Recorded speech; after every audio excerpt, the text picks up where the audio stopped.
வணக்கம், என் பேர் அமுதா. நான் ஆரோவில்ல வசிக்கிறேன். நான் ஆரோவில்ல ஜாயின் பண்ணது 1979. ஸோ அதிலிருந்து நானும் என்னுடைய கணவர் இங்கே தான் ஆரோவில் தான் வசிக்கிறோம். நான் ஒரு கிண்டர் கார்டன் டீச்சர். கிட்டத்தட்ட 40 வருஷமாக நான் கிண்டர் கார்டனில் ஒர்க் பண்ணிகிட்டு இருக்கேன். எங்கள் வீட்டுக்கார் சொந்தமாக ஒரு பேக்கரி வச்சுருக்காங்க. அதுக்கு பேர் கணேஷ் பேக்கரி. ஸோ அந்த பேக்கரியிலையும் இங்கே விளையிற பொருட்கள் வந்து நாங்கள் பயன்படுத்துகிறோம். எங்களுக்கு ஒரு சின்ன ஃபார்ம் இருக்குது கோட்டக்கரை ஏரியாவில். அது கோட்டக்கரை பண்ணைன்னு சொல்லுவாங்க. அந்த பண்ணையில் வந்து கிட்டத்தட்ட ஒரு 7 ஏக்கர் இருக்கும். அதில் ஒரு 3 ஏக்கர் வந்து மேங்கோ ஆர்ச்சர்டு இருக்குது. அதுக்கப்புறம் இங்கே கொஞ்சம் நிறைய பழமரங்கள் இருக்குது. வாழைப்பழம் இருக்குது, லெமன் இருக்குது, சீத்தா, சிக்கு, அப்புறம் இது மாதிரி நிறைய மரங்கள் இருக்குது. அதை தவிர்த்து நாங்கள் வந்து நிறைய காய்கறிகள் உற்பத்தி பண்ணுறோம் இங்கே. ஸோ அந்த காய்கறிகளை உற்பத்தி பண்ணி அது எல்லாமே ஆர்கானிக்காக பண்ணிகிட்ருக்குறோம். அந்த காய்கறிகளை உற்பத்தி பண்ணி ஆரோவில்ல முடிஞ்ச வரைக்கும் ஆரோவில்ல மட்டும்தான் இது வரலும் நாங்கள் வந்து சேல்ஸ் பண்ணுறோம். சேல்ஸ்னால் நாங்களே டைரெக்டாக சேல்ஸ் பண்ணுறதில்ல. எங்களுக்குன்னு ஒரு கடை இருக்குது. அதுக்கு பேர் ஃபுட்லிங்னு ஒரு கடை இருக்குது. ஸோ நாங்கள் என்னென்ன ப்ரொடியூஸ் பண்ணுறோமோ இங்கே அதை ஹார்வெஸ்ட் பண்ணி நாங்கள் ஃபுட்லிங்களுக்கு கொடுத்துருவோம். அவங்க வந்து கஸ்டமருக்கு அவங்க சேல்ஸ் பண்ணிக்குவாங்க. அதை முன்கூட்டியே நாங்கள் வந்து அதை பதிவு பண்ணணும். எவ்வளோ எங்கிட்ட இருந்து வரும், எவ்வளோ நாங்கள் ப்ரொடியூஸ் பண்ணுறோன்னு சொல்லிட்டு நாங்கள் அதை முன்கூட்டியே பதிவு பண்ணணும், ஒரு வாரத்துக்கு முன்னாடி. ஸோ நாங்கள் என்ன பதிவு பண்ணுறோமோ அதை வாங்கி அவங்க மார்க்கெட்டிங் பண்ணிப்பாங்க. ஸோ இதுதான் இங்கே நடந்து வருது. இப்போதைக்கு நாங்கள் ஆர்கானிக்காக பண்ணுறதால அதில் வந்து எந்த பூச்சிக்கொல்லியும் போடாமல் இயற்கையான முறையில் நாங்கள் விவசாயம் பண்ணிட்டு வரோம். அதுக்கு வந்து பூச்சிலாம் அடிச்சுதுன்னு சொன்னாக்கா 3G கரைசல்னு ஒன்று பண்ணுவோம். இது பச்சை மிளகா, இஞ்சி, பூண்டு இதெல்லாம் அரைச்சி வந்து அதில் வந்து மாட்டு யூரினில் அதை ஃபர்மெண்ட் பண்ணி அதை வந்து ஸ்ப்ரே பண்ணுவோம். அதுக்கப்புறம் முடிஞ்ச வரைக்கும் சாம்பல் போடுவோம். ஸோ இந்த மாதிரி முடிஞ்ச வரைக்கும் இயற்கையாக தயாரிக்கிற உரங்கள் மட்டும்தான் இங்கே இருக்கும். எங்ககிட்ட மாட்டு பண்ணை இருக்குது. எங்கிட்ட கிட்டத்தட்ட ஒரு 15 மாடு இருக்குது. அதில் வர சாணத்தை தான் நாங்கள் எருவாக்கி இந்த விவசாயத்துக்கு போட்டுருக்குறோம். ஸோ இப்போதைக்கு இதை தான் நாங்கள் பண்ணிக்கிட்டு வரோம். இதை நல்ல முறையிலையும் சந்தோஷமாகவும் பண்ணுறோம். எனக்கு ஏன் இதில் இன்ட்ரெஸ்ட் வந்ததுன்னா, எங்கள் அப்பா எங்கள் அம்மாலாம் விவசாயிங்க. ஸோ அவங்கக்கிட்ட நான் கற்றுக்கினேன். அந்த இதை எனக்கு விவசாயத்தில் நிறைய ஆர்வம் வந்துடுது. ஈவன் தோ நான் டீச்சராக இருந்தால் கூட எனக்கு கிடைக்கிற டைமில் வந்து நான் இந்த விவசாயத்தில் ரொம்ப ஈடுபாடு நான் பண்ணுவேன். எங்கள் வீட்டுக்காரர் அதுக்கு நிறைய ஒத்துழைப்பாங்க. அவங்க தான் இதை ஆர்கானிக் ஃபார்மிங் பண்ணுறதுக்கும் இதை மோட்டிவேஷனே அவங்க தான். அவங்களுடைய இன்ட்ரெஸ்ட்டில் தான் நாங்கள் பண்ணோம். இப்போ எனக்கும் அதில் நிறைய இன்ட்ரெஸ்ட் வந்திருக்கு. நான் உங்ககிட்ட சொன்ன மாதிரி நாங்கள் பல வகையான காய்கறிகளை பயிரிடுறோம். அதில் ஒன்று வந்து கொடி வகை பயிர் வழி. ஸோ இது வந்து சொரக்காய். இந்த சொரக்காய் நீட்டு சொரக்காய், குண்டு சொரக்காய் இல்லை. ஸோ இந்த சொரக்காயை நாம் பாரம்பரியமாக என்ன பண்ணுவோமோ பந்தல் போட்டு அதை பந்தலில் ஏற்றி விட்டு அதில் வந்து நம்ம பயிர் வைக்கிறோம். ஃபுல் அண்ட் ஃபுல் ஆர்கானிக்காக பண்ணுறதால பூச்சிக்கொல்லிக்காக நம்ம சாம்பலை தான் தூவோம் பெரும்பாலும். இந்த சாம்பல் இல்லை 3G கரைசல் இந்த மாதிரி தான் நம்ம தூவி விடுறோம். அதுக்கப்புறம் காரணம் நம்ம மேலே ஏற்றி விடுறதுக்கு ஒரு காரணம் என்னென்னா, இந்த தண்டில் நம்ம நடந்து போகிறப்போ கீழே இருந்துன்னா நடந்து போகிறப்போ இந்த தண்டு மெதிப்பட்டுதுன்னு சொன்னால் இந்த தண்டு வந்து அதனுடைய தண்ணி எடுத்துன்னு போகிறதோ சத்து எடுத்துன்னு போகிறதோ கட் ஆகிடும். ஸோ அந்த பகுதி அப்புறம் வந்து அதோட முடிஞ்சிடும். அதனால் முடிஞ்ச வரைக்கும் நம்ம மேலே ஏற்றி விட்டோன்னு சொன்னால் அது கை கால் படாமல் நல்லா வரும். அது வந்து நம்மளுக்கு கொஞ்சம் ஹெல்த்தியான காய்களை கொடுக்கும். ஸோ இங்கே நீங்கள் ஒரு இது கூட பார்க்கலாம். இந்த காய்கள் இங்கே இருக்குது பாருங்க. இது வந்து நாளைய அறுவடைக்கு இது இருக்கிற காய். ஸோ அதே மாதிரி நிறைய காய்கள் வந்துருக்குது பாருங்கள். இதெல்லாம் சின்ன காய்ங்க. ஸோ இதெல்லாம் பிஞ்சிகள் நிறையா இருக்குது. இது நாளைக்கு அறுவடைக்கு இருக்கிற காய். ஸோ இந்த சைஸுக்கு காய் பறிச்சோம்னா கொஞ்சம் ஈஸியாக இருக்கும் குக் பண்ணுறதுக்கு, சாப்பிட்றதுக்கும் சாஃப்ட்னஸ் கிடைக்கும். அது கொஞ்சம் ஜூஸியாக இருக்கும். அதுக்கப்புறம் இது வந்து கில்லேரியான்னு சொல்லுவாங்க. இந்த செடியை பந்தலுக்கும் உருவாக்கலாம். அதே சமயத்தில் இதனுடைய வேர்லேருந்து வர சத்து வந்து பயிருக்கு ரொம்ப ரொம்ப ரொம்ப நல்லது. ஸோ இதில் வர நியூட்ரிஷன், இதில் இருக்கிற அந்த உயிர் சத்துலாம் நம்ம காய்கறிங்களுக்கு போனால் ஈஸியாக வந்து பூச்சி அட்டாக் ஆகாது. ஸோ நல்ல ஹெல்த்தியாக இருக்கும் நம்ம செடிங்களும். ஸோ அதனால தான் முடிஞ்ச வரைக்கும் அதே சமயத்தில் இந்த தழையும் வந்து மாட்டுக்கு உரமாகும். இதனுடைய வேறு இருக்கிறதால நம்மளுக்கு செடிங்களுக்கும் ரொம்ப நல்லது. ஸோ அதனால் இந்த பயிர் வைக்கிறோம். இன்னும் அதே மாதிரி இங்கே வாட்டர்மெலன் போட்டிருக்கிறோம், தர்பூசணி. இந்த கொடி வகை வந்து நாங்கள் மேலே ஏற்றி விட முடியாது. இது தர்பூசணி. இது கீழே வந்து காய்க்கிறது தான் நல்லது. ஆனால் நாங்கள் பெட்டு போட்டு போடுறதால இதில் பெட்டில் நாங்கள் யாரும் மெதிப்படாமல் இருக்கோம். ஸோ இது ஒரு வகையான பச்சை கலர் தர்பூசணி. இது வருடம் முழுவதும் நம்ம பயிர் வைக்க முடியும். சீசன் டைம் மட்டும் இல்லாமல் வருடம் முழுதும் பயிர் வைக்க முடியும். ஆனால் இது ரொம்ப பெருசாக வரல இந்த வருஷம். இது சீசன், ஏன்னா இது அன்சீசன் டைம், ரொம்ப இந்த நேரத்தில் வரல. பட் சீசன் டைம் போட்டோம்னா ரொம்ப காய் பெருசாக இருக்கும், ரொம்ப நல்லாயிருக்கும். ரொம்ப இனிப்பு தன்மை உள்ளது, நல்ல பிங்காக இருக்கும் உள்ள, ரொம்ப இனிப்பு தன்மை நல்லாயிருக்கும், ரொம்ப ரொம்ப நல்லாயிருக்கும். ஸோ இது நான் எப்போவுமே சுழற்சி முறையில் பண்ணுவேன். முதல்ல ஒரு பயிர் ஒரு இடத்த போட்டேன்னு சொன்னால் அதே பயிர் மறு இடத்த போட மாட்டேன். இப்போ சொரக்காய் போட்டேன்னு சொன்னால் வேற பயிர் அங்கே இருக்கும். இப்போ வெள்ளரி போட்டேன்னு சொன்னால் இன்னொரு பயிர் அங்கே போடும்.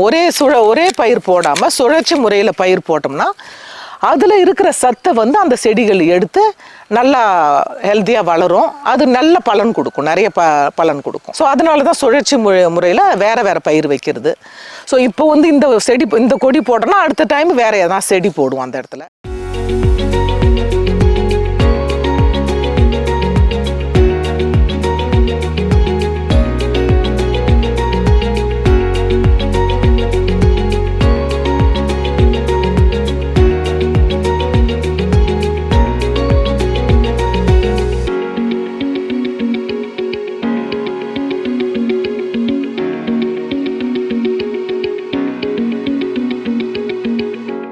இப்போ இந்த இடம் போட்டுக்கிறோம்னாக்கா இது முதல்ல கொடி இருந்த இடம். இப்போ பாலாக்கீரை போட்டிருக்கிறோம். ஸோ இந்த வெயிலால் இந்த பாலாக்கீரை சரியாக வரல, கொஞ்சம் தான் வந்திருக்குது.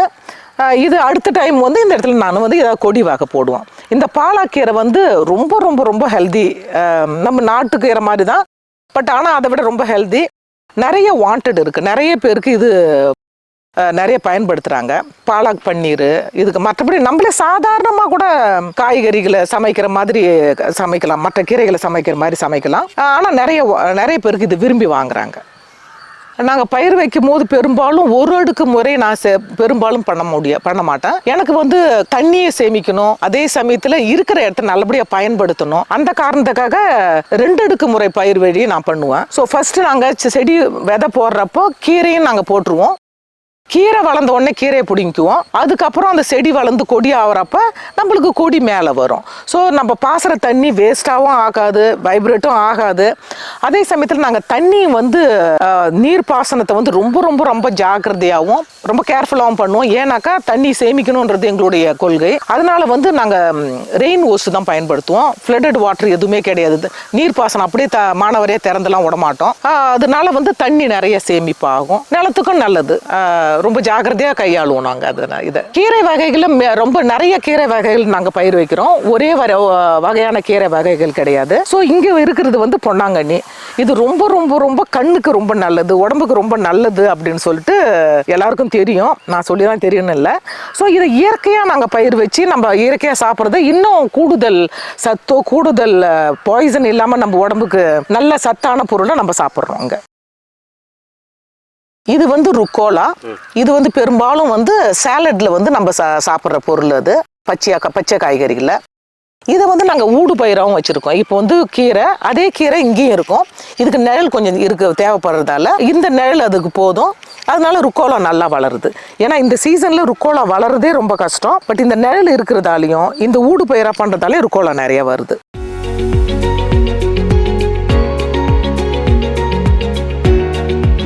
சில காய்கறிகள், சில தழை வகைகள் நம்ம நாட்டில் முன்னாடி இருந்துதானே எனக்கு தெரியல. எனக்கு தெரிஞ்சது ஆரோவில் வந்ததுக்கு அப்புறம், ஏன்னா இதுக்கு முன்னாடி இருந்திருக்கலாம், ஆனால் எனக்கு தெரிஞ்சு ஆரோவில் வந்ததுக்கு பிறகு தான் சாலடு, லெட்யூஸ், ருக்கோலா இந்த தழை வகைகள் எல்லாமே வெளிநாட்டில இருந்து நாங்கள் விதை வாங்கி தான் இங்கே பயிர் வைக்கிறோம். ஆனால் இப்போதைக்கு விதை வேற ஆன்லைன்லயும் வாங்கலாம், ஆன்லைன்லயும் கிடைக்குது, அதையும் வாங்கி பயிர் வைக்கலாம்.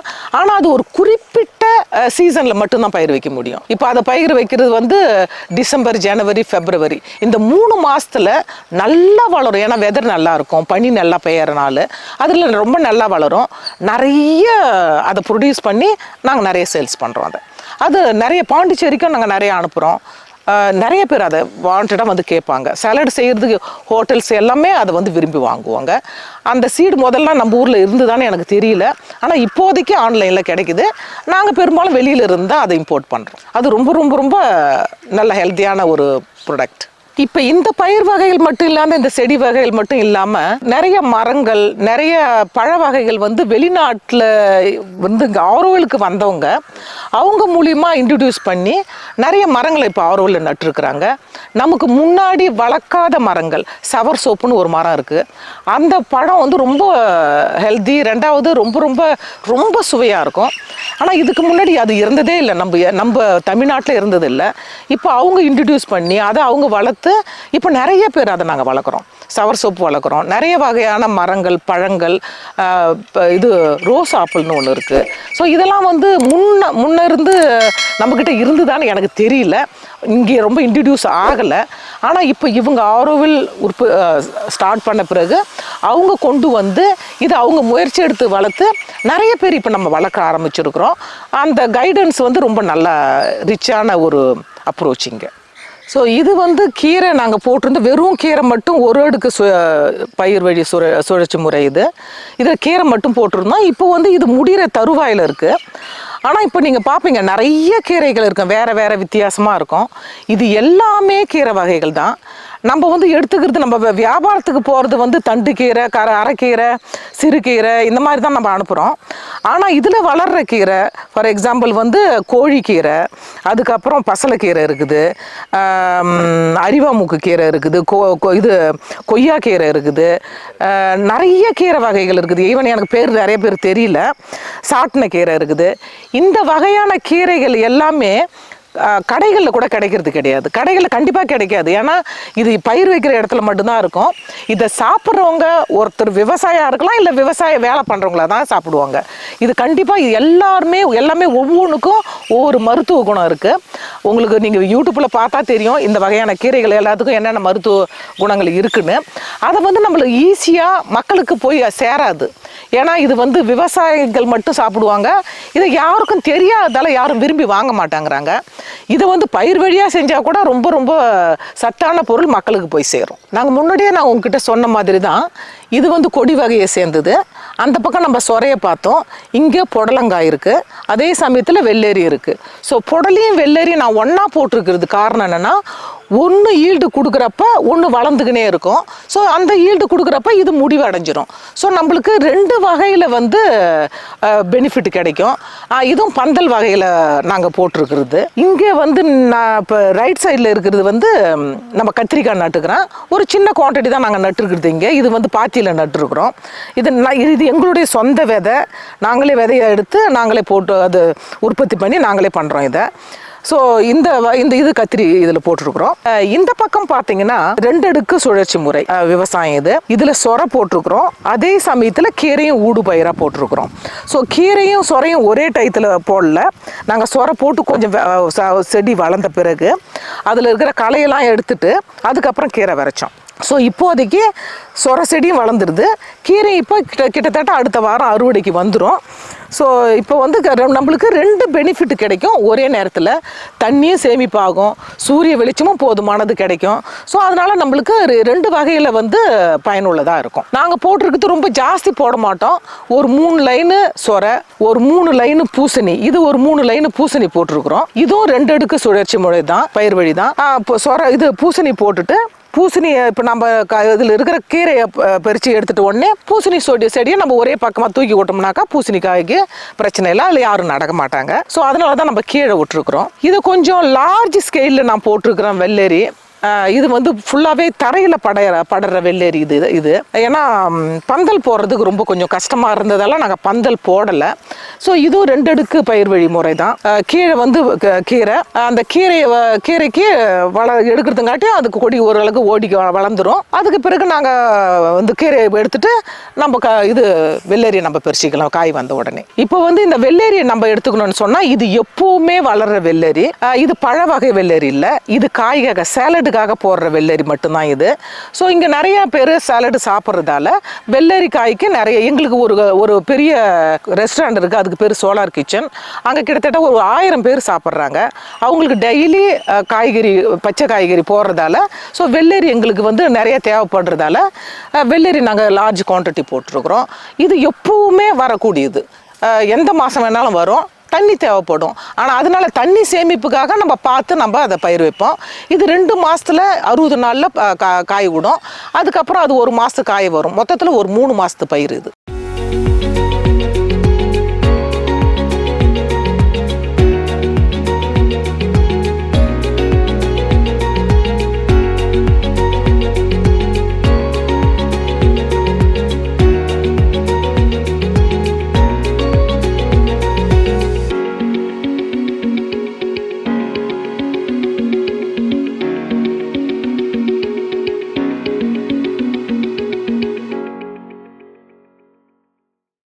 ஸோ இது வந்து வெண்டை வந்து இப்போ முடிகிற ஸ்டேஜில் இருக்குது. வெண்டையினுடைய காலம் வந்து இது 3 மாதம் தான். ஒரு 60 நாளில் காய் பறிக்கலாம். ஈவன் ஆமாம் ஒரு 60 நாளில் காய் பறிக்கிறதுக்கு தொடங்கலாம். நம்ம எவ்வளோ அதுக்கு ஊட்டச்சத்து கொடுக்குறோமோ அந்த அளவுக்கு அது செடி உயரமாகவும் நல்லாவும் வளரும். அதுக்கப்புறம் இந்த வகையான வெண்டை வந்து நிறைய கிளை விட்டு பெருசாக உயரமாக வளருது. ஸோ எனக்கு ரொம்ப பிடிச்ச ஒரு காய்கறியில் இதுவும் ஒன்று. ரொம்ப சத்தானது. அதுக்கப்புறம் நம்ம ஆர்கானிக்காக பண்ணுறதால ரொம்ப ரொம்ப நல்லது எல்லாருக்கும். நல்ல பெரிய தண்டு, அந்த தண்டில் நிறைய கிளைகள் வந்து நிறைய காய்கள் வருது பாருங்க. இதுக்கு இன்னொரு காரணம் இருக்குது, நான் உங்ககிட்ட சொல்கிறேன்.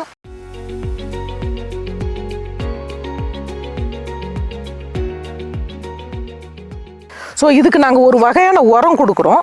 அது வந்து லிக்விட் ஃபார்மில் தான் கொடுக்குறது. அந்த லிக்விட் ஃபார்ம் என்னன்னாக்கா கவ் யூரின், அதுக்கப்புறம் வந்து பழைய என்ன நம்மக்கிட்ட இருக்கோ, பழைய சாதம், பழைய என்ன பொருள் இருக்கோ அதை எல்லாத்தையும் போட்டுருவோம். அதுவும் கூட வந்து கொஞ்சம் சாணம், வெல்லம், இது எல்லாமே கலந்து இது பண்ணி அதை புளிக்க வச்சு அந்த தண்ணியை நாங்கள் ஊற்றுறோம். ஸோ அந்த தண்ணி ஊற்றுறதால நோய் எதிர்ப்பு சக்தியும் கிடைக்குது. அதே சமயத்தில் நல்ல நியூட்ரிஷன் இருக்கிறதால செடிகளும் நல்லா தழைத்து வளருது. நாங்கள் ஒவ்வொரு ஏரியாலையும் ஒரு பார்ல வச்சுருவோம். அதில் வந்து மாட்டு மூத்திரம் கிட்டத்தட்ட ஒரு 10 லிட்டர் 20 லிட்டர் எடுத்தாந்து ஊற்றிட்டு அதுவும் கூட கொஞ்சம் சாணத்தையும் கலந்துருவோம். அரிசி, பழைய அரிசி என்ன சாதம் இருக்குதோ நம்ம நல்லா நல்லா வேக வச்சு அதில் ஊற்றுவோம். அதுக்கப்புறம் என்ன வாழைப்பழத்தோல் நாங்கள் எங்கிட்ட இருக்கிறதால நான் அதை ஈஸியாக போட முடியுது. வாழைப்பழத்தோல், என்ன பழ வகை தோல் எல்லாத்தையும் போட்டு அதை நல்லா புளிச்சு அதில் வெல்லம் கண்டிப்பாக போடுவோம். அதுக்கப்புறம் இதுவும் கூடவே கொஞ்சம் மீன் அமிலமும் நாங்கள் அதில் ஊற்றிடுவோம். ஸோ இது எல்லாமே ஊற்றி நல்லா புளிச்சு இந்த நிழல் பகுதியில் புளிச்சு இருக்கிறதால செடி ஒரு குறிப்பிட்ட ஒரு 10 சென்டிமீட்டர் வந்த உடனே அந்த செடிக்கு ஊற்றினோன்னா ரொம்ப நல்லா ஹெல்த்தியாக வளருது இது. ஸோ இது வந்து நிறைய எதிர்ப்பு சக்தி இருக்குது, அதுங்களுக்கு ஊட்டச்சத்து நிறைய கிடைக்குது. அதனால வந்து நல்லா செடி வகைகள் நல்லா வளருது. இப்போ நம்ம செய்கிற விவசாயம் எல்லாமே நம்மளுக்கு 100% சக்ஸஸ் ஆகும்னு சொல்ல முடியாது. இயற்கை விவசாயம் பண்ணுறதால நம்மளுக்கு அதில் நிறைய லாஸும் கிடைக்கும். ஃபார் எக்ஸாம்பிள் வந்து இந்த பூசணி ரொம்ப நல்லா இருந்தது, நல்ல பூ வந்தது, நிறைய காய்கள் கொடுத்தது. அதில் ஒரு வகையான வைரஸ் வந்து உக்காஞ்சிடுது. அந்த வைரஸ் வந்து பச்சையாக இருக்கிற தழையில எல்லாமே மஞ்சள் ஆயிடுச்சு. அது எல்லாமே ஃபுல்லாக மஞ்சள் அந்த ஆகி இப்போ கருகிற நிலைமைக்கு ஆயிடுச்சு. இப்போதைக்கு காயும் சரியாக வரல, இருந்த காய்களும் எல்லாம் வெம்பிடுது. ஸோ அதனால வந்து நம்மளுக்கு இந்த பூசணி போடுறது ரொம்ப லாஸு. பூசணி போட்டு நான் உங்ககிட்ட காட்டுறேன், இருக்கிறது ரொம்ப பெரிய பெரிய காய் வர பூசணி இது. இருந்தாலும் நம்மளுக்கு ஒழுங்காக கிடைக்கல. இதில் நம்மளுக்கு 100% லாஸ்ன்னு தான் சொல்லணும். இந்த வைரஸ் வந்ததால் இங்கே பாருங்கள், இந்த மாதிரி வந்தது. ஆனால் பெரிய பெரிய காயாக வர்றது இது சின்ன சின்ன காயாகவே ஆயிடுது, பெருசாக வரவே இல்லை. இந்த வைரஸ் இருக்கிற இலை இது. ஸோ அந்த வைரஸ் ரொம்ப தாக்கம் அடைஞ்சு எல்லாமே சின்னதாக ஆயிடுது, காயும் ஒழுங்காக வரல. ஸோ இயற்கை விவசாயத்தில் இந்த மாதிரி நிறைய எதிர்மறைகளை நம்ம சந்திக்க வேண்டியது வரும். ஸோ இந்த பூசணி இது நடுத்தரமான காய் தான், நடுத்தரம்லாம் சின்ன காய் தான். இதை விட பெரிய பெரிய ஒவ்வொரு காயும் கிட்டத்தட்ட 5 கிலோ 6 கிலோ வர காயெலாம் இருக்குது. ஆனால் இந்த வைரஸ் உக்காஞ்சதால் இது எல்லாம் வேஸ்ட் ஆகிடுது பாருங்கள். இந்த மாதிரி நடக்கிறது நார்மல் தான் இயற்கை விவசாயத்தில். இதுக்காக நம்ம வந்து அழுத்து போயிட்டு விவசாயத்தை விட்டுற முடியாது. ஒன்று கை கொடுக்கும், ஒன்று லாஸ் வரும். அதுதான் விவசாயத்தில் இருக்கிற அட்வான்டேஜ், டிஸ்அட்வான்டேஜ்.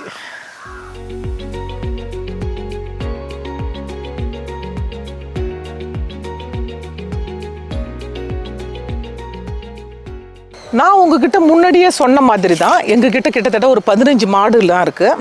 ஆரோவில்ல மாட்டு பண்ணை வச்சுருக்கணுன்னா ஒரு சட்டத்திட்டங்கள்லாம் இருக்குது. ஒரு இத்தனை மாட்டுக்கு இவ்வளோ ஏக்கர் இருக்கணும், அதுக்கு பசுந்தீவனம் இவ்வளோ கொடுக்கணும், அதுக்கப்புறம் அடர் தீவனம் இந்த மாதிரி இவ்வளோ கொடுக்கணும். ஸோ இந்த மாதிரி ஒரு சட்டத்திட்டங்கள் இருக்குது. அதை கண்டிப்பாக நம்ம ஃபாலோ பண்ணி தான் ஆகணும். ஆனால் தான் ஹெல்த்தியாக இருக்கும், பால் ரொம்ப ரிச்சாக இருக்கும்.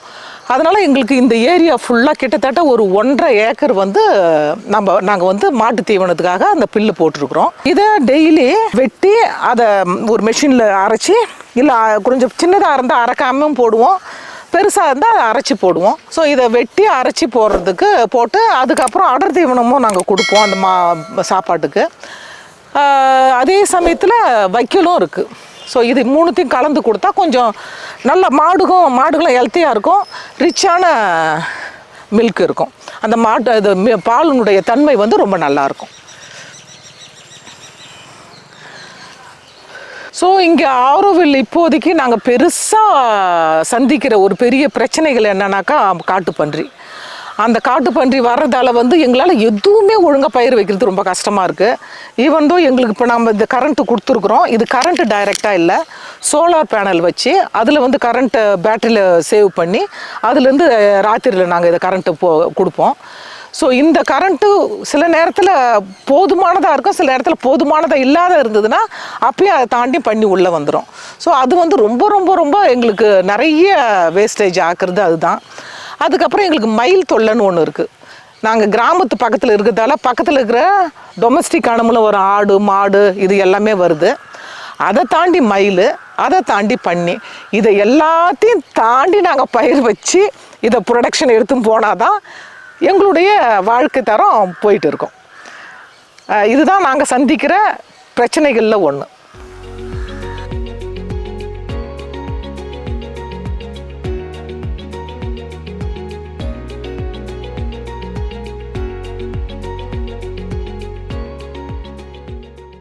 பாண்டி பாட்காஸ்ட் யூடியூப் சேனலை சப்ஸ்கிரைப் செய்யுங்க. ட்விட்டர், ஃபேஸ்புக், இன்ஸ்டாகிராமில் தொடருங்க.